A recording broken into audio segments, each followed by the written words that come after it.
There was a massive bang. I don't know if I was thrown up in the air or what. I just remember seeing a big, black cloud of smoke to my left and sand, stone and gravel to my right. I seemed to be looking down on the ground from above, and I immediately thought to myself, what the fuck am I doing up here? The next thing, the smoke was gone, and I was on the deck again on my back. The sky was crystal blue. My brain felt like it was rattling around inside my skull. It took me a few seconds to remember what it was that we were actually supposed to be doing. We were on patrol. We had taken a position on top of a high feature we called the North Fort, in a shallow bowl-shaped dip in the ground, ready to provide overwatch for the other half of our patrol. I was in charge of half of our section, me and 3 men. Each of us had an arc to cover. There were no Taliban around, but there could be at any second. We had to protect ourselves and cover the other half of the patrol that was due to cross the ground below us, about 200 metres to our front. A lot was going on in my head. I didn't have a clue what had happened, but thoughts were running through my mind at 1,000 miles an hour. What do I do now? What do I do now? Initially I thought I'd been hit by a rocket or a mortar, that it had impacted on the wall of the bow behind me and knocked me on my ass. That meant that the Taliban were close after all. I tried to turn around and get into a firing position, but I realised I couldn't move. Why can't I move? What's happened to me? I looked down to where my legs should have been.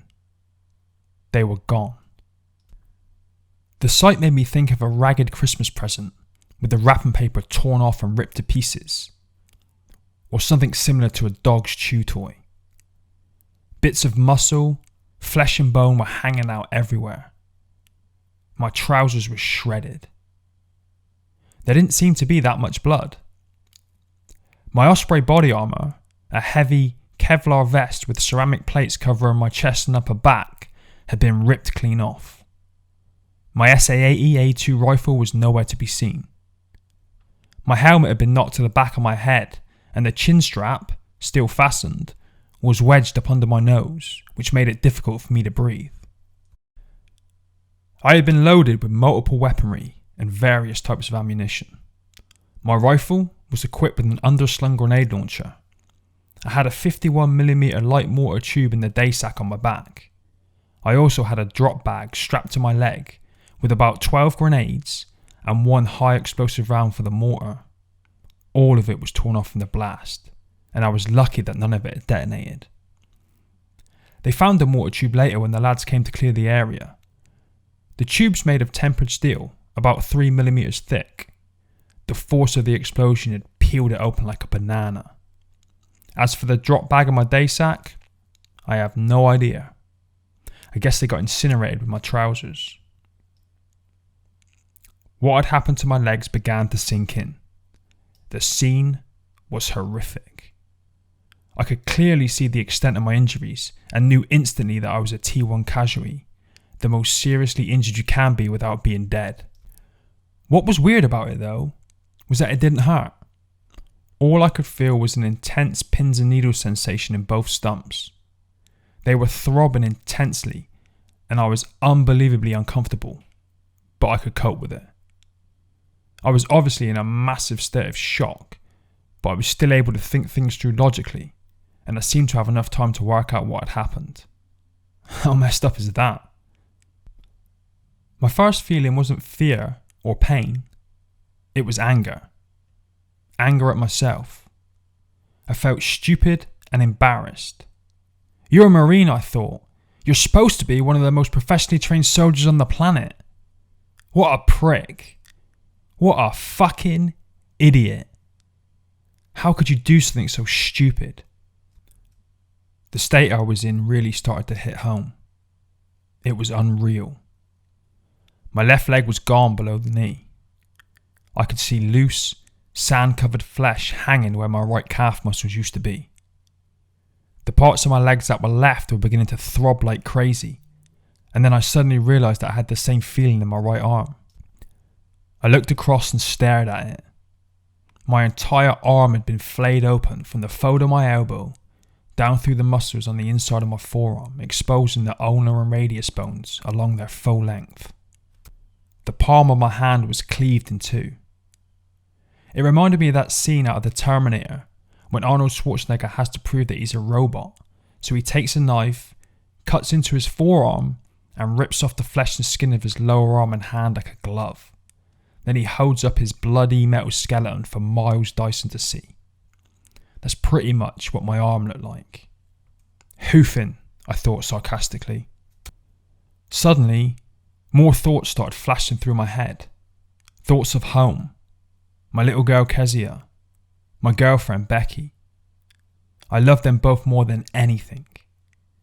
Kezia was going to be 3 years old in exactly a month's time. I had no doubt that I would see her turn 3. The injuries were horrific, but for some reason, in my gut, I knew I was going to get out of there alive. I just knew it. I could survive this. I could get back to her. I just didn't know what state I'd be in when I got there. Wait, do I want to go back and live like this? The thought stopped me dead. A huge feeling of guilt welled up inside me. How would it be for my daughter when I turned up to pick her up from school? Would she get picked on by the other kids because her daddy was a freak? Would Becky stay with me if I looked like this? Great, I'm fucked, I thought. My whole life is fucked. Even if Becky does decide to stay with me, it will never be the same. I was threaders. With my left hand, I unclipped my helmet and threw it over towards where my body armour lay. Would it be better for me to lie here and die, or was my life worth fighting for? My mind was racing with questions that I couldn't answer. In retrospect, throwing my helmet was a bit of a stupid idea, because it could have potentially set off other landmines nearby. But I still didn't have a clue what was really going on. The explosion had torn into the patrol, and most of us thought we were under mortar or rocket attack. Everyone was shaken up and struggling to make sense of what had happened, while still trying to figure out where the threat was. All of the lads in my half of the section had been blasted out or across the bowl by a few meters. They were covered in a layer of dirt. Their faces and desert rig were the exact same shade of grey. They had been bashed about, but fortunately none of them had been seriously hurt. The other half of our section had been hit by the blast as well. 3 Marines alongside the section commander, Corporal Sean Helsby, had taken a separate fire position about 5 metres away from us a few seconds before the explosion. The force of the detonation lifted all 4 of them off the deck and threw them down the hill. One of them, a Marine named Stu, caught up a nasty piece of shrapnel that tore into his arm and parts of his back, knocked him unconscious, and hurled him into a trench on his belly. He was bleeding badly from the wound. One of my mates, Marine Ryan Wordsworth, picked himself up and charged into the trench to help Stu. As far as Ryan was concerned, we were under mortar attack and could be in a lot of trouble if we didn't act fast. Any half-decent mortar crew that gets a round down on target follows it up immediately with a rapid fire for effect pattern onto the exact same position to cause maximum damage. If we were under mortar attack, all we could hope was that they were a shoot and scoot team and didn't have any more ammunition, or were too scared of catching it up on the counter-attack to hang around. Ryan concentrated on dragging Stu out of the trench as fast as possible to get him out of the kill zone before any more mortars started coming in. He got him into the best cover available, injected him with morphine, pulled out the first field dressing from Stu's webbing and applied it to his arm. Ryan was a section signaller, so next he was straight onto the battlefield radio to 0, our HQ, rattling out our patrol call sign and precious little else. 0, Romeo 10, contact explosion, wait out. No shit, I thought. Get me a fucking medic. That short message did an important job. It told everyone on the net to shut the fuck up and pay close attention to the next signal while we worked out exactly how much trouble we were in. Ryan headed back up the hill towards me and looked into the trench. What he saw made his blood freeze. The explosion had shaken up the ground around us. Exposed now were the unmistakable signs of landmines or improvised explosive devices wedged into the side of the trench. Chinese 107mm rocket warheads attached to pressure plate detonators had been buried in the ground all around us. Ryan had dragged Stu about 10 feet along the bottom of the trench, and to this day he has no idea how we ran past him with Stu in tow and failed to detonate a single one. Luck of the draw, I guess. At least the section now knew what the threat was. We were in the middle of an anti-personnel minefield. Live explosives were all around us. The Taliban had buried at least 5 IEDs in their position, knowing that sooner or later a patrol would take cover there. The devices had been dug in weeks earlier, and heavy rain had washed a thick layer of mud over them since. There were no warning signs or disturbance on the ground that gave us any clues that they were there. In fact, I must have walked over that landmine 2 or 3 times before I detonated it. There was that much mud on top of it. The 107mm warhead that blew me up is quite a bit of kit. It carries more than 1 kilogram of high explosives and has enough power to demolish a small building. You can imagine what that does to a bit of flesh and bone. Ryan took one look at me and knew that I was a T1. He got onto the radio again, transmitting a 9-liner message back to 0. This gave our ZAP numbers, which are short, coded versions of the name and service numbers of Stu and me. Our condition, T2 and T1 respectively, blood groups, and other bits of important information that HQ needed to know. HQ relayed the message back to Camp Bastion, and an emergency medical response team scrambled onto a Chinook helicopter, equipped with as much medical equipment as they could make fit to fly. The rest of the lads in the patrol were all screaming and shouting by now. "Rammers, are you okay? Are you alright? Rammers!" I think they were just trying to keep me talking and conscious so that they knew I was alive. "Yeah, great," I thought. "Thanks for asking." I was trying to keep myself together and deal with what had happened as best I could. The lad closest to me was one of the newest in the section, a kid just out of training. He was flapping a bit like you might expect, and you can't really blame him. He was badly shaken up. I must have been a real sight. Apart from the horrific nature of my injuries, my face was white as a sheet apparently. His first thought was, "Shit, I can't do this." I was able to tell him what he had to do. "Clear a path towards me. Start your mine clearance drills. Be careful but hurry up. Don't look at me if it helps. Just do what you have to do.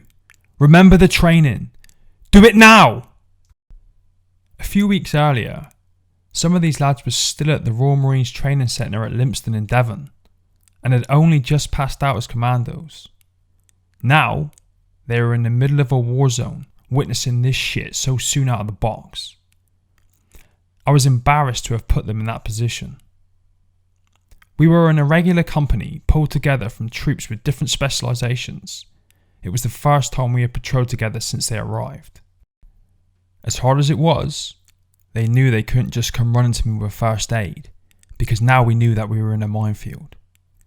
The first thing they did was correct. Freeze. Otherwise, they risked setting off other devices with every move they made. The lad nearest to me got over his shock pretty quick and responded brilliantly. He started his mine clearance drills and got to me in good time. His professionalism and pure balls contributed massively to keeping me alive that day.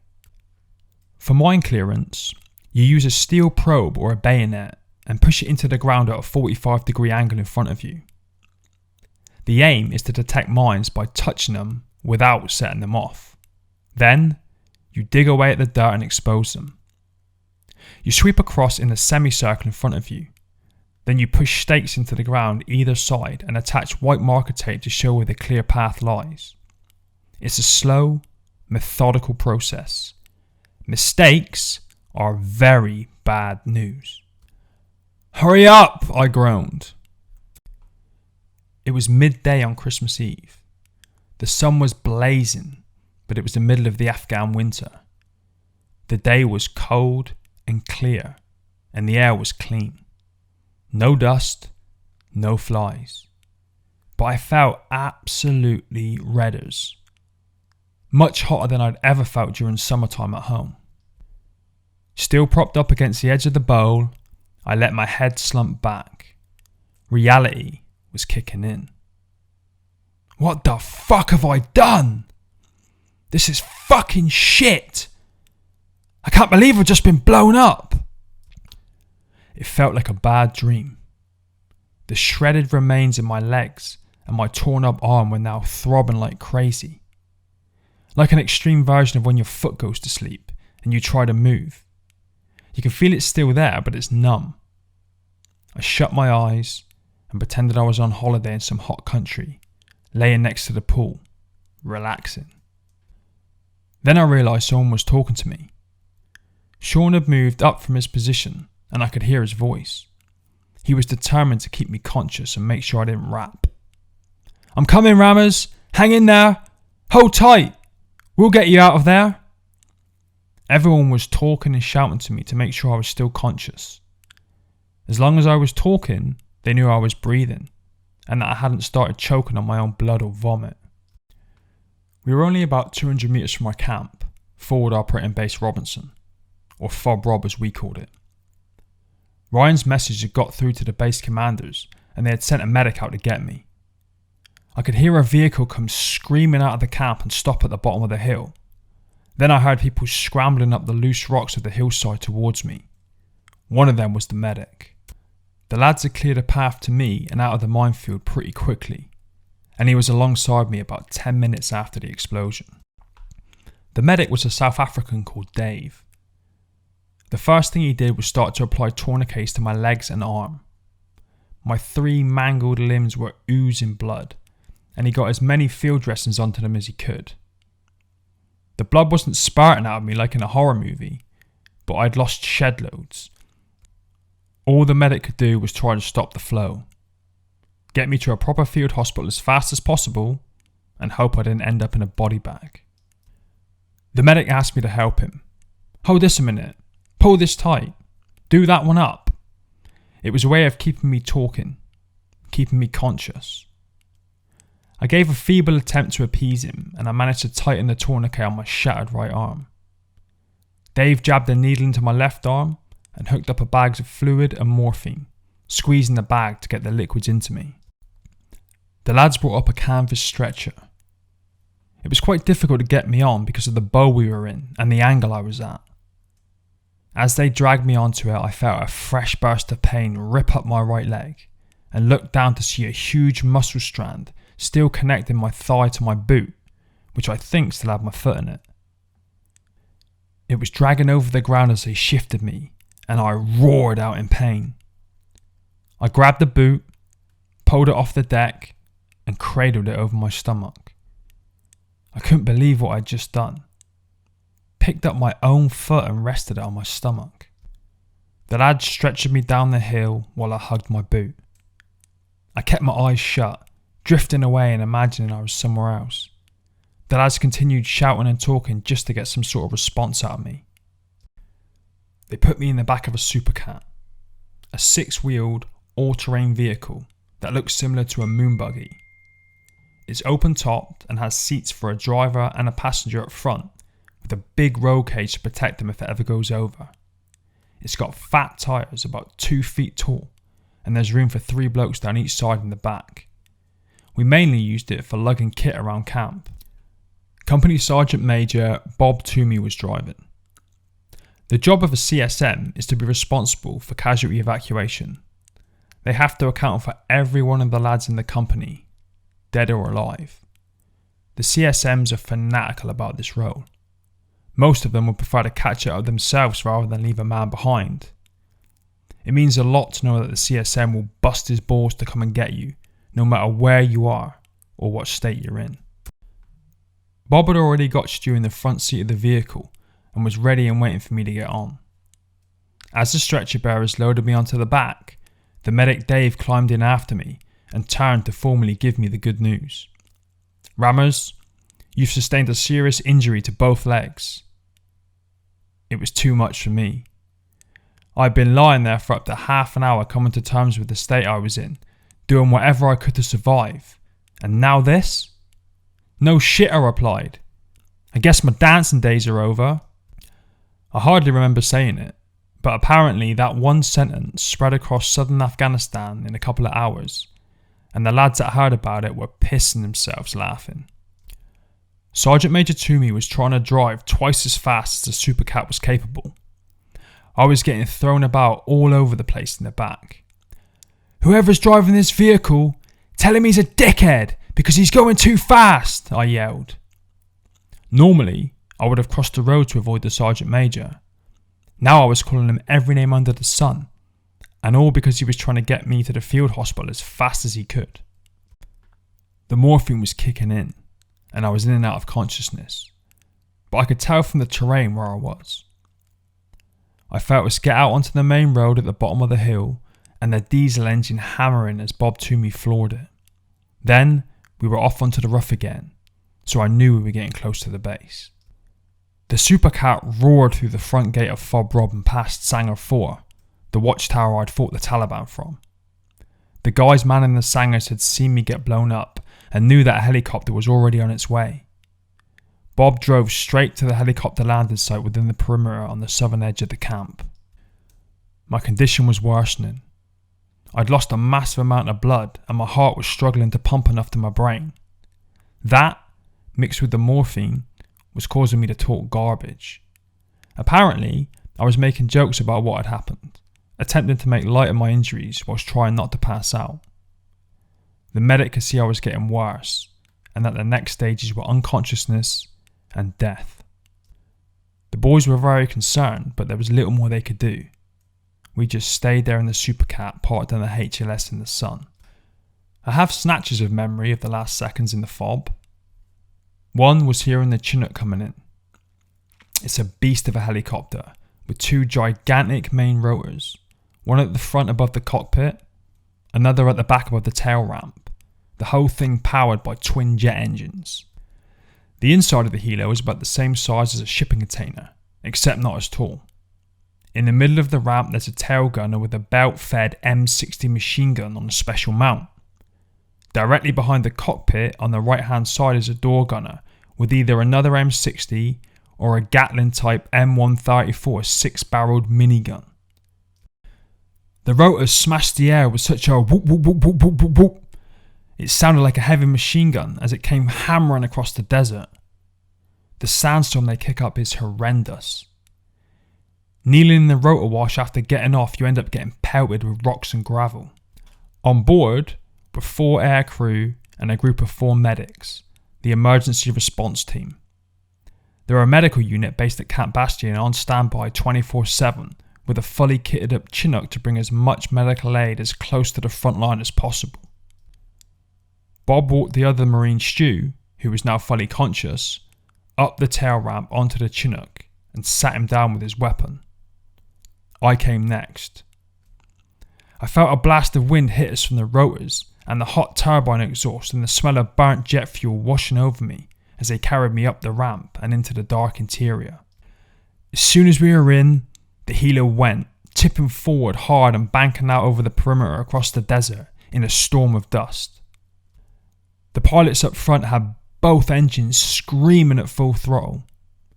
They say they want to fly at 1,000 miles per hour when they got a casualty like me on board, but the Chinook only does about 160 knots. I was in the air 60 minutes after the explosion, but I was in an absolute shit state.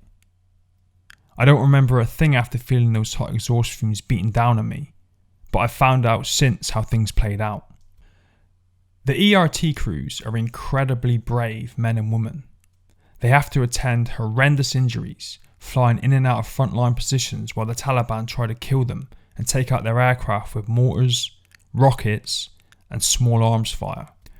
They've been strafed with machine guns and had as many close shaves as any individual soldier out on the ground. They picked me up from a well-defended camp, and even though they weren't under fire at the moment, the pilots still spent as little time on the ground as possible. They know they're the number one dream target for a Taliban mortar crew, and that Fob Rob had been getting attacked earlier by indirect fire on a very regular basis up until a couple of days earlier. Inside the helo, Lieutenant Colonel Jeremy Field, the leader of the team, and a consultant anaesthetist and his medics were on me like a Formula One pit crew.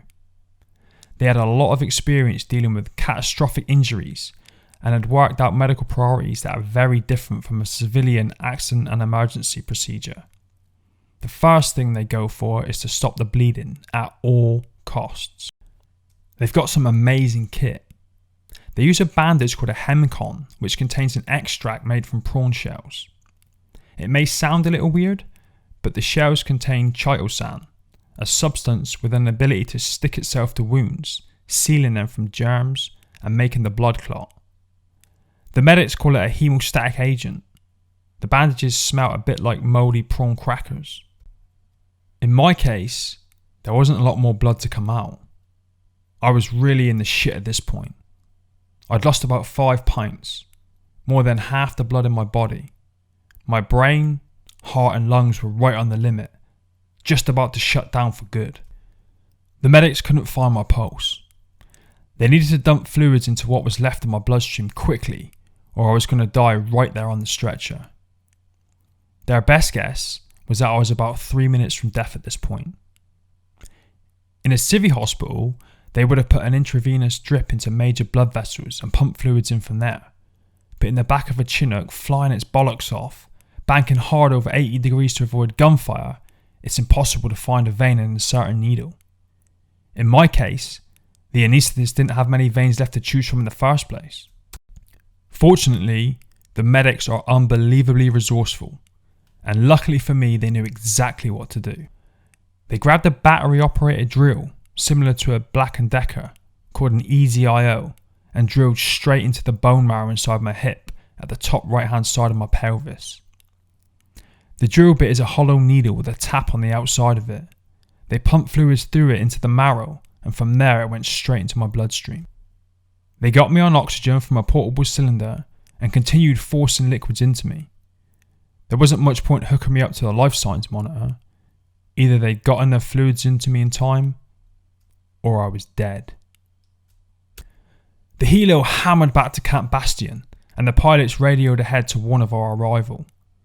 The Chinook set down at the heliport, and the medics ran me down the ramp on my stretcher into the back of an ambulance waiting on the flight line. The vehicle took us a few hundred metres to the field hospital, where the ERT handed me over to the Joint Medical Treatment Facility. The JMTF was still a collection of tents when I was treated there, but even so, it was world class. It had room for 25 wounded soldiers, with 8 intensive care beds, 2 operating theatres, a CT scanner, and 2 X-ray machines. More importantly for me, some of the best military surgeons in the world worked there. The team on the helo had done a hoofing job.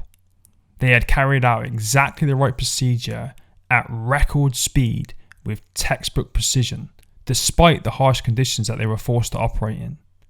The result was incredible. Within a few minutes of coming off the helo, I was gobbing off about something, talking garbage, but definitely back in the land of the living.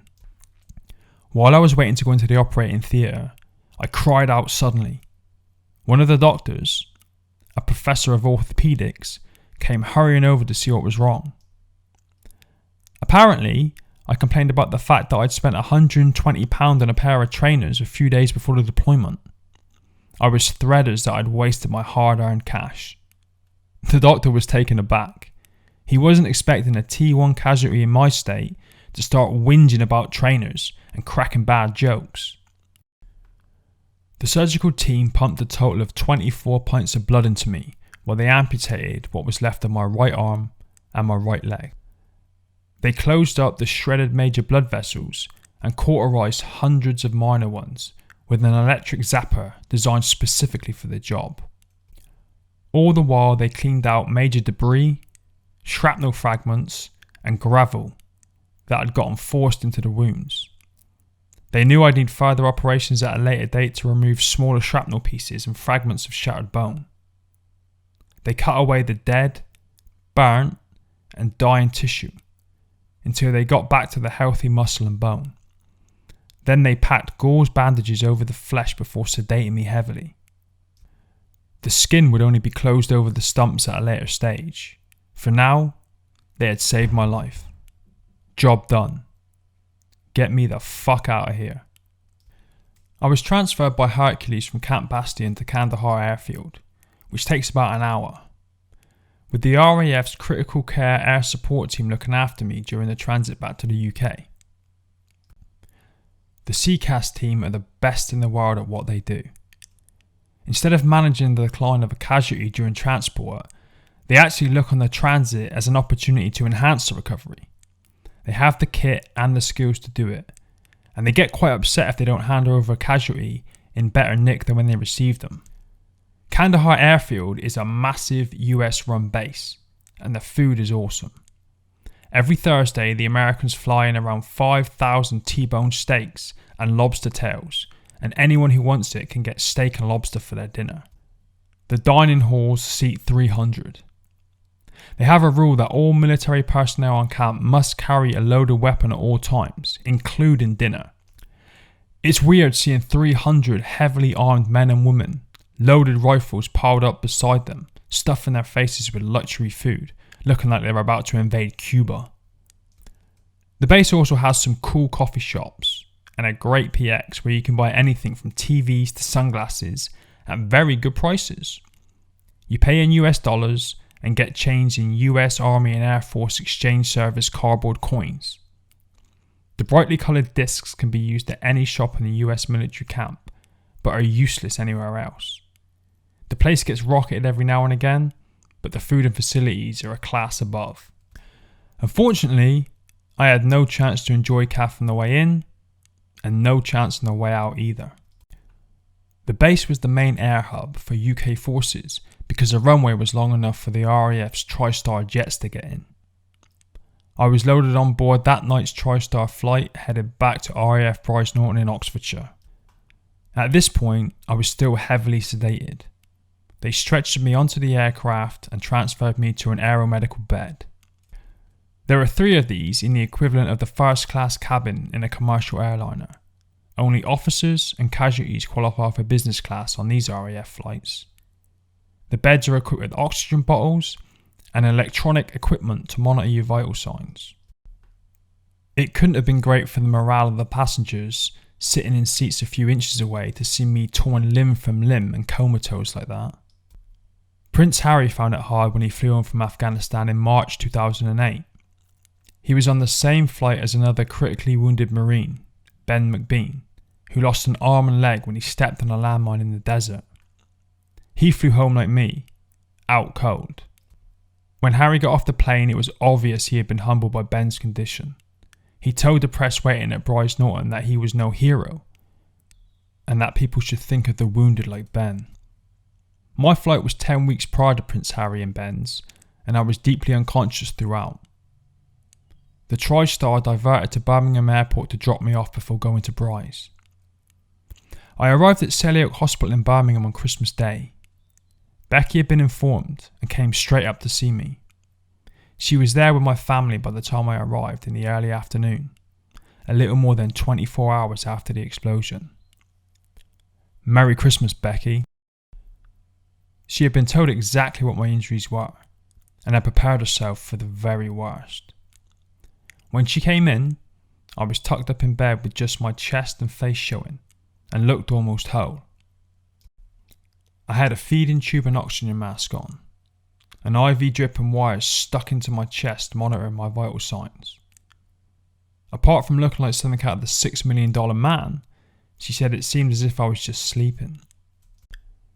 She told me that her first thought was that my face was unmarked, and that I was still the bloke she had fallen in love with.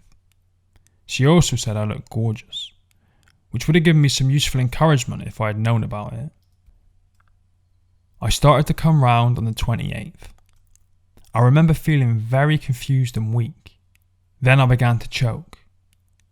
I could hardly lift my bandaged left hand to my face, but I started scrabbling at the feeding tube with it, trying as hard as I could to pull it out. I couldn't breathe, and I was getting distressed. I heard Becky's voice nearby. I recognised it instantly. The oxygen mask was getting in the way. She could see I was trying to pull out the tube and mumble something to her. She bent down and put her ear close to hear what I was saying. "What is it, Mark? What did you say to me?" I had been writing a letter in Afghanistan to Becky's parents and was planning to post it the day I got blown up. It was a rough copy covered in crossings out and asterisks and needed writing out neatly. It was old school, asking their permission first, which in an ideal world is the way I would have wanted it. As it was, I thought I'd better just go for it. "Will you marry me?" I asked.